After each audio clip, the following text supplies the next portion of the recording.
오늘은 미래에 관한 얘기를 해볼까 합니다.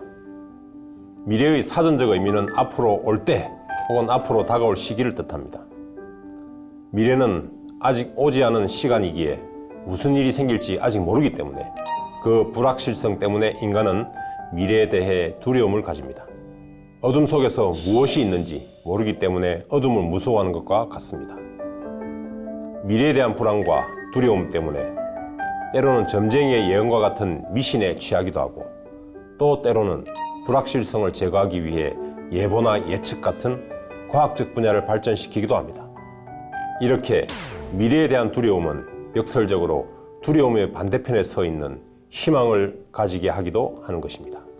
그렇다면 인간이 두려움을 이겨내고 미래의 희망을 가지는 이유는 무엇일까요? 그건 아마도 가능성 때문일 것입니다. 내가 원하는 대로 이루어질 가능성, 지금보다 더 나아질 가능성, 이러한 가능성과 기대가 있기에 희망을 가질 수 있습니다. 우리가 아이들을 보면서 희망을 말하는 것은 우리보다 아이들에게 가능성이 더 많기 때문입니다. 자식에게 희망을 거는 부모는 스스로는 두려움을 이겨내지 못하더라도 자식은 분명 이겨낼 가능성이 있다고 믿기 때문입니다. 그래서 우리는 다음 세대인 우리 아이들을 꿈나무라 부르기도 하는 것입니다.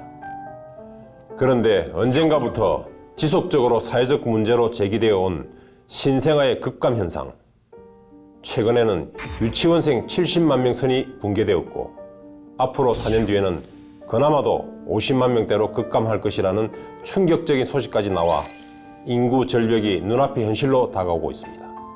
왜 미래에 대한 희망, 우리 사회에서의 아이들은 이토록 감소하고 있는 것일까요?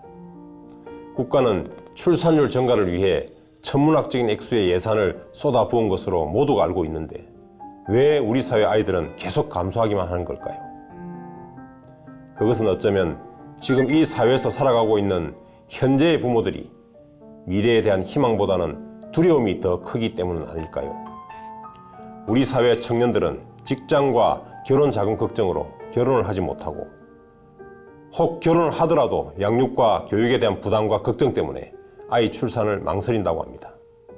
결국 아이들에 대한 양육과 교육을 국가와 사회가 모두 부담하여 이로부터 부모들을 해방시킬 수 있다면, 그래서 그들이 인생의 무게에 대한 부담보다 행복을, 미래에 대한 두려움보다 희망을 느낄 수 있다면 출산 감소와 인구 절벽 문제가 어느 정도 해결되지 않을까요?